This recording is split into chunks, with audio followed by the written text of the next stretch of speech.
You've been in the game for so long. How do you stay relevant and relate with your fans? You know, I believe that the key to remaining relevant in this game is to remain true to what you do, while being open to make changes. When those changes challenge the very core of who you are as an artist, then that goes beyond being open and kind of lends itself more so to conforming. And I was advised very early in my career by people like Patti LaBelle, who would give me advice, but I had Ronald Isley right in my ear at the earliest stages of being a solo artist, and they've been around for their share of years, and they're still around. Nobody questions what they do, and they still sell out houses all over the world because people know that they are in for something incredible when they go to see them. They advised me on how to be me, to be proud of who Kelly is. I remember Ronald Isley telling me that he felt like my name would go down with the greats, and I just thought that that was such a big statement to make, to be named in the same sentence as Aretha and Gladys and that kind of thing. And so I fight my fight, and I'm working my job. I can't work somebody else's. I don't get on stage and do splits, and you don't see pyro and all of that, and I love everybody that does that, but that's not the artist that I am. So I have had through the years to stay true to Kelly. And the industry goes in circles. I'm a student of the business, and so because I know it goes in cycles, there are times when it will lean more towards one thing than another, but if you've had a good foundation, if you've established yourself, people will even support you through those times. You may not be number one, but you'll still be in the game, and then when it shifts again, like the industry is doing now, you'll realize that people are there and they're waiting, and that's been probably the most amazing thing for me right now,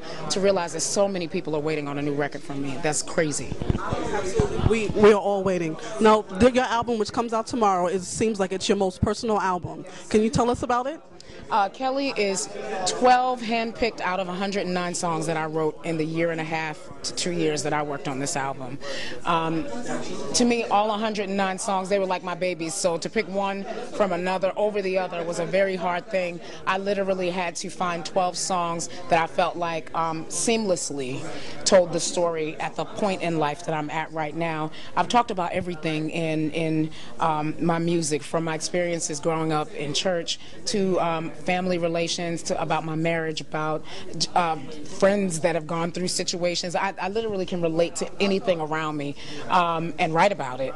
And so I feel like it just makes me a person. Writing is just what I do to express myself. Some people put their hands through, fists through walls. I write about it. And I get a chance to share it. I'm not the only one that goes through what I go through, and then there are people that need to know that they're not the only ones going through what they go through as well. And so it's my form of communication with the world.